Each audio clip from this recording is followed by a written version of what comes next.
Hey guys, welcome to my channel, Royal 24 Gossip. Please subscribe and keep watching for more details. I am your friend Wade C. William and Kate's social media strategy far outpaces that of the king, the commentator wrote. Image.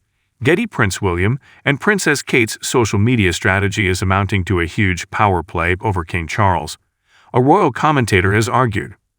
Writing for news.com.au, Daniela Elser said that the heir to the throne had utterly trounced the king on this front and left him utterly in the dust. As Elser pointed to several new videos posted to the couple's Instagram, which she said had the pacing, tension, and production values of a Hollywood creation. The clips, which in total have been viewed more than 67 million times, include key moments for the Waleses during the coronation concert, as well as adorable moments with their children. The commentator wrote. Lewis in a digger. Tiny princes making s'mores. This was more Netflix production than something cobbled together by their only aide with a MacBook Pro. They all have the pacing, tension, and production values of a Hollywood creation. She added, the Wales' social media campaign over the coronation has thoroughly trounced that of Buckingham Palace, leaving them totally and utterly in the dust. Moment. Stressed and glum King Charles lit up when he saw adored Prince Louis. From bishops to the king, day after day of coronation rehearsals were taking their toll, until royal rascal Prince Louis stepped in to lift the mood. A well-placed source said that after hours spent sitting on hard pews, bishops fluffed their lines and text from Queen Elizabeth's coronation in 1953 was used instead of an updated version. Even the normally jovial King Charles was looking worn down and glum, sitting on his throne in Westminster Abbey. But then he spotted his grandson Prince Louis standing beside him, which lifted everyone's spirits in the same way as the 5-year-old brought joy to millions of TV viewers on the day of the coronation. The source said that during 2 full rehearsals on the same day, it took Charles spotting Louis to bring some levity to a tense practice session. Princess of Wales plays the piano in Eurovision opening song. Kate, Princess of Wales, made a surprise appearance in the opening segment of this year's show with an ensemble rendition of Kalisz Orchestra's Stefania, which won the Eurovision Song Contest last year.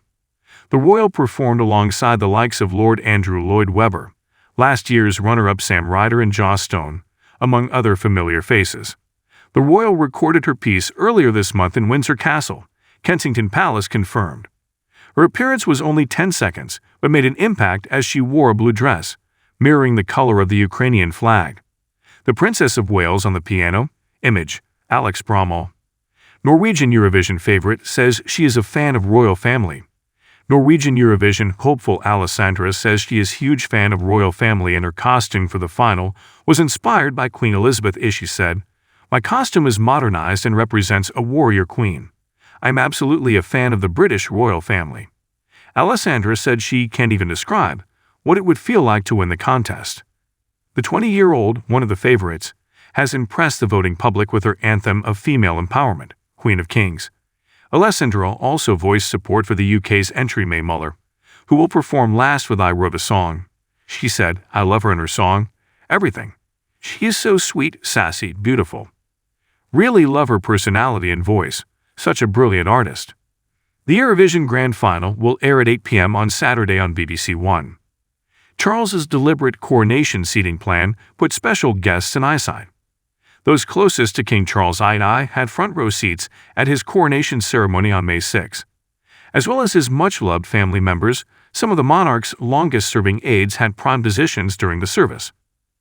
Hello's royal editor Emily Nash noted the special seating choice on the most recent episode of the publication's A Right Royal podcast, which delved into the details of Saturday's event. I thought it was lovely that on his way into the Abbey and out, he had genuine, very warm smiles for people who were in the crowd, the commentator said. And a lot of his very close, long-serving aides were in the front row. I think that was deliberate because he was able to see very familiar faces as he walked through, both he and Queen Camilla. You could see them catching people's eyes and acknowledging them. I think that was really special.